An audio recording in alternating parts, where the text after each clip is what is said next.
Hello, I'm Malakai.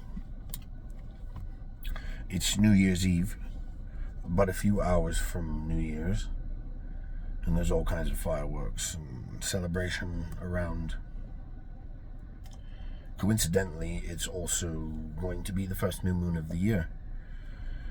So I'm halfway there to the full moon, which is kind of what I rely on for my power-ups.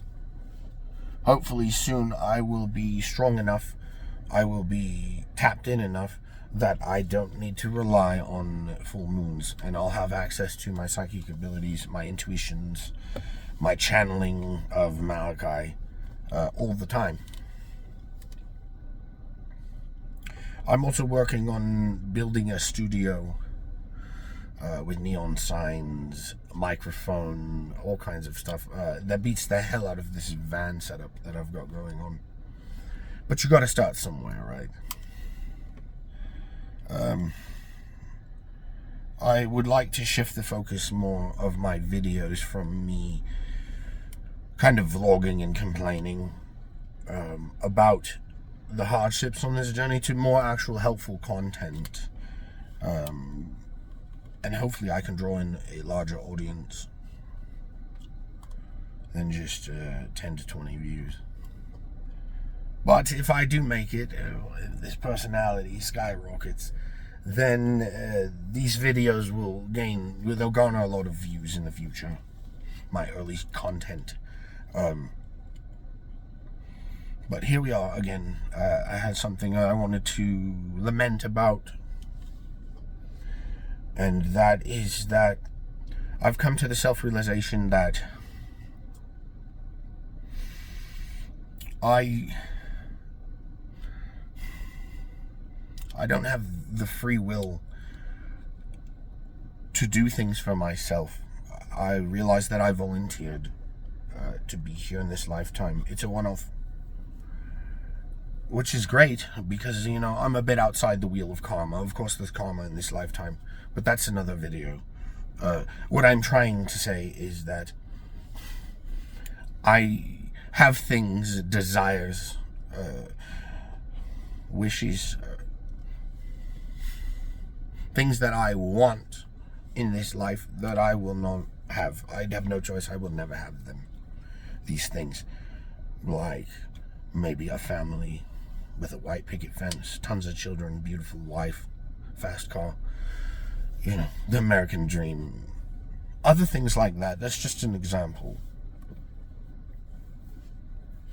But I'm not here for me. I'm not here to do what I want to do to fulfill those deep-seated psychological desires that I have. And it's tough to come to that self-realization. One could say that it's growing up, it's coming of age, that you let go of certain things like this, but I'm just now coming to the realization that I don't get these things, and I don't get to go in those directions. I have no choice. Everything that I do, everything that is in my storyline is fated. It's destiny. And I volunteered to be here. I volunteered to be here for other people, not myself. So some of the things I want, I will never have. I have no choice. I can't even die before it's my time. I have no out. I can't pack up everything and just go into the forest and hermit.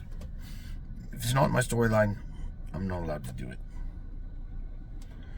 And that's very tough, because even the illusion that you have the free will to do those things sometimes is suffice. Unfortunately, I know better. And so I'm coming to terms with the fact that I'm on a path that sometimes requires self-sacrifice for what I want. Now, don't get me wrong. The universe will reward me as I complete milestones on my journey. It will give me some of the things that I want. Make my life easier. But it's a big psychological burden that I'm dealing with to come to terms with this.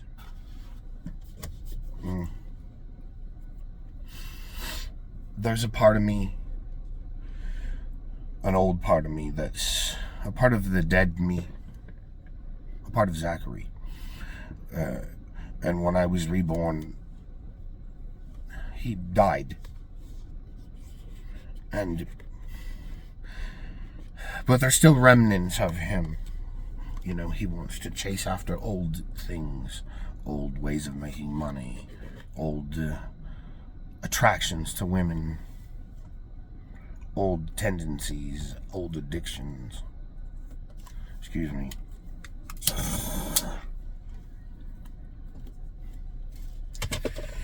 Oh, Christ.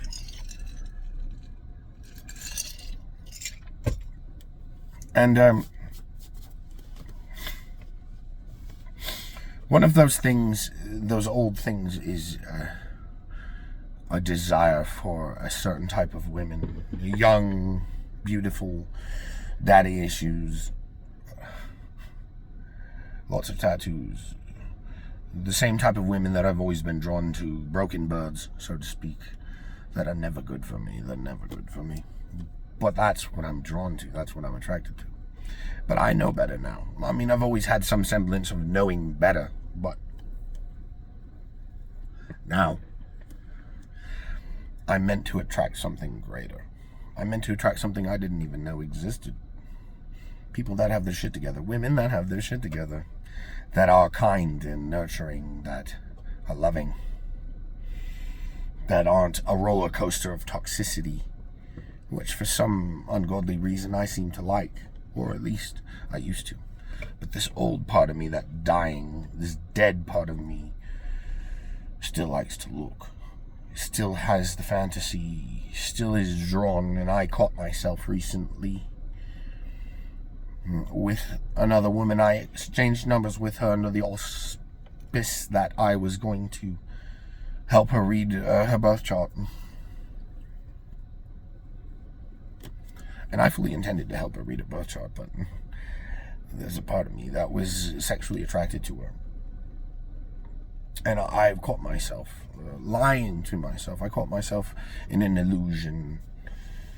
Because the whole, if I wasn't drawn to her, if I wasn't attracted to her, I would have not engaged in the conversation.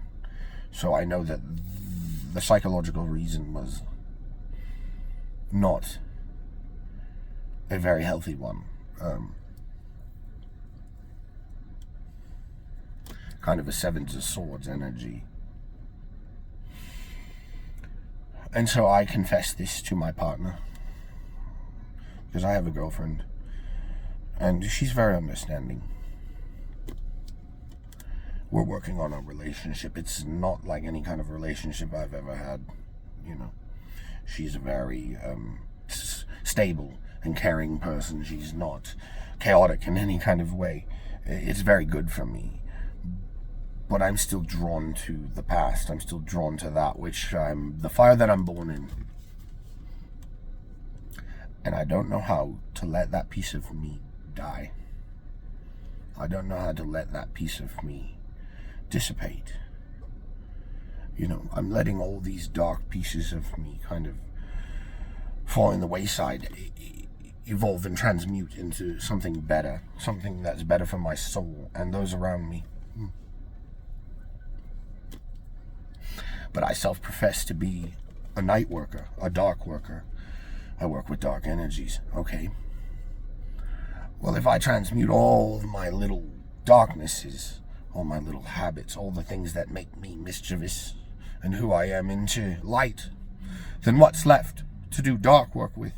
Don't you have to be dark to do dark work? Don't you have to, you know, steal a thing here or do a drug there? To be dark, don't you have to embody what you are? And I've always embodied that. But now I find myself turning into a light body, turning into something that I've never been. And I'm not saying evil. I've never been evil.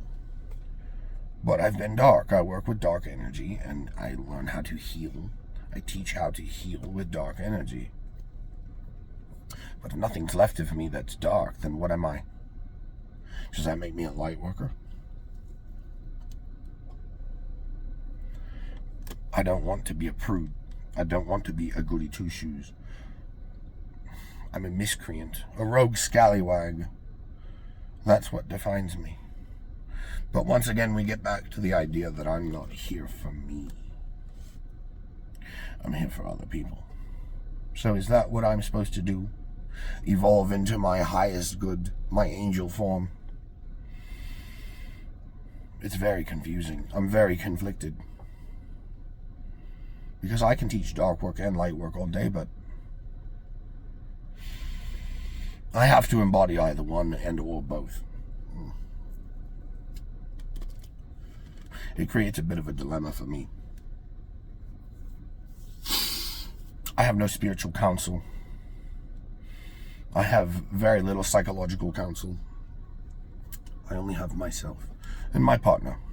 But she's not on the level that I am. She's not even awake yet. Something that I'm working on.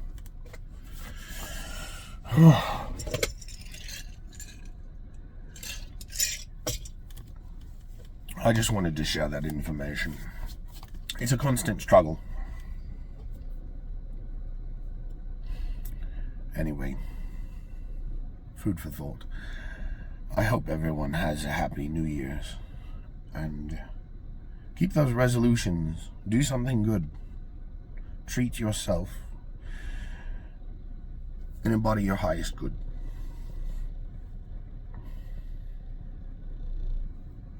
Good night.